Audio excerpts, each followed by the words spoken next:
السلام عليكم ورحمة الله وبركاته حبايبي، كيفكم؟ شو أخباركم؟ إن شاء الله بنعرف شو عاملين. بعتذر ما فيني أعمل فيديو، بس بدي أعمل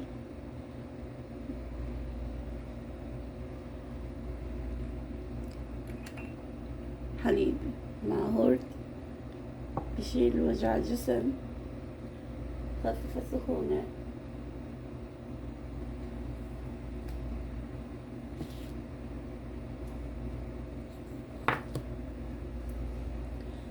تاخدي هيدي الهورد من عند العطار، بيجي ناشف، بس تخليه هو يطحلك، هو مش الهورد اللي احنا بنستعمله للأكل.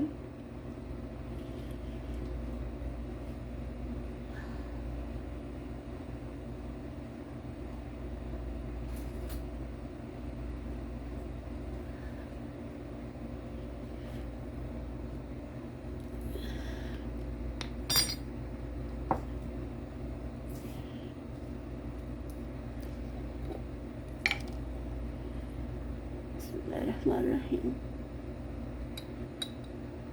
باخد هورد هالقد، أقل من النص،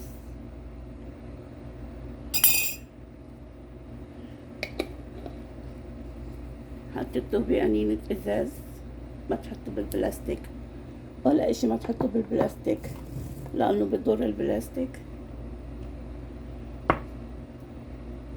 حاستعمل أنا بستعمل أي حليب بدك، بس ما عندي هلأ، وإذا في بارد وما بدي بارد أنا.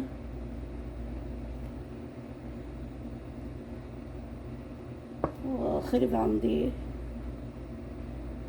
الفرن الكهربائي، بده تصليح،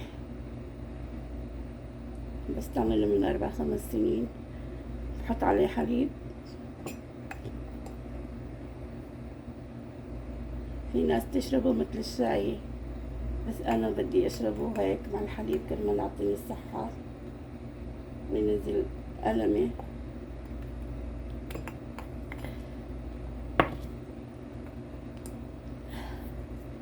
هاي 3 معالق.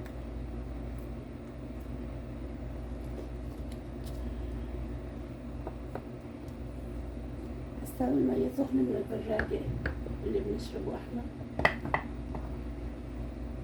هلا برجع لكم نكمل حليب.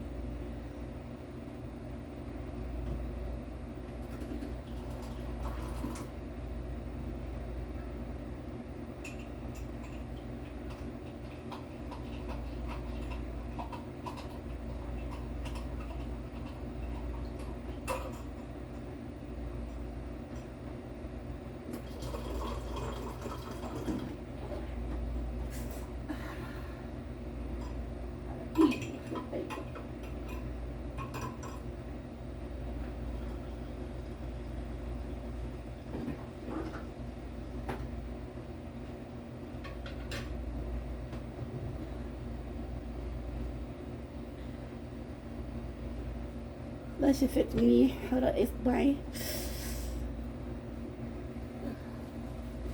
حطيت نص مية سخنة حار كتير، ونص العادية الحليون.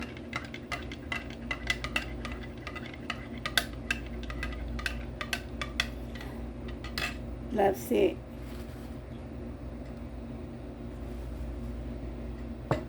سلينة سخنة حارة، لأن إلي 4 أيام مسخنة. جسمي عم بيوجعني، عم بشرب بالصباح بالليل بالمسا، يعني حليب ورد. عم بستفيد الحمد لله كتير.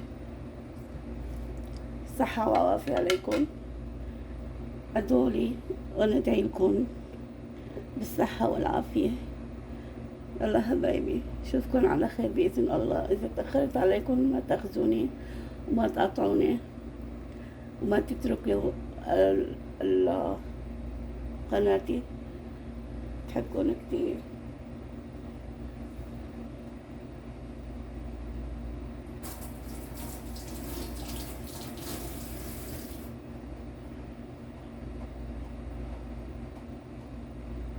بدي دعواتكم. اوكي حبايبي، الله استودعتكم الله، اشوفكم على خير باذن الله. الله معكم. دعواتكم ايه ما تنسوا.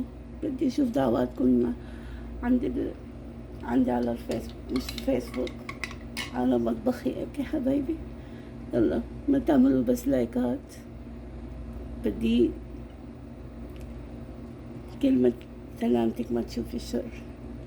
ايه، يلا الله معكم.